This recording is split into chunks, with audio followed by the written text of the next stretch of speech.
কোরবানির আর মাত্র দুদিন বাকি। শেষ সময়ে এসে বান্দরবান বালাঘাট বিলকিস বেগম উচ্চ বিদ্যালয় মাঠে জমে উঠেছে পশুর বাজার। এই বাজারে বিভিন্ন এলাকা থেকে কোরবানির পশু নিয়ে আসছেন ব্যাপারীরা। আসার পথে অনেকে সেরে নিচ্ছেন বেচাকেনার কাজ। বাজারেও রয়েছে প্রচুর গরু। জেলা শহর ছাড়াও নাইক্ষ্যংছড়ি, লামা, আলীকদম উপজেলায় জমজমাট পশুর হাট। ক্রেতারা জানান, পাহাড়ি গরুর মাংসের আলাদা স্বাদ থাকায় এসব গরুর চাহিদা বেশি।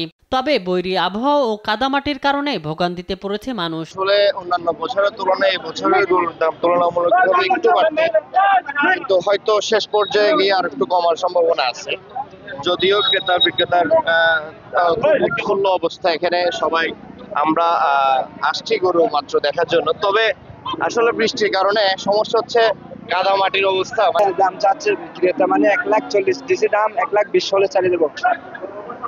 এখন এই বাজারে কিন্তু মানে কি বিক্রি করার জন্য আশা করতেছে। আমরা আজকে সকাল থেকে এখানে ডিউটি দিচ্ছি জালমুখ শনাক্তকরণ বুথ স্থাপন করার মাধ্যমে।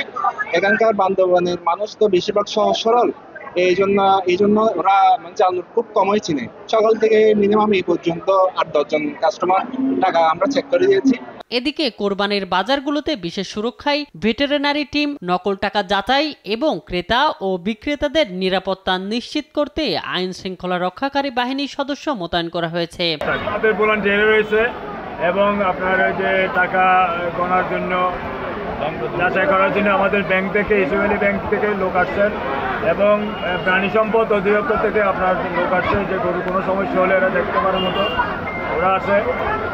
আর এখানে প্রশাসনের লোকেরা রয়েছেন, বিভিন্ন ডিএসপি, এনএসআই, ডিজিএফআই, বিভিন্ন গোয়েন্দা সংস্থা রয়েছেন এবং থানা থেকেও আপনার টিম আসছেন।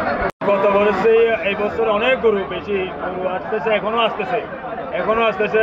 বর্ষার কারণে, নদীতে পানির কারণে অনেক গরু আসতে পারে নাই, এখন আসতেছে। এবছর বান্দরবান জেলায় কোরবানির জন্য প্রায় 7,500 গরু এবং 6,500 ছাগল ও ভেড়ার চাহিদা রয়েছে বলে জানিয়েছে জেলা প্রাণী সম্পদ বিভাগ। নিউজ ডেস্ক, দেশ টিভি।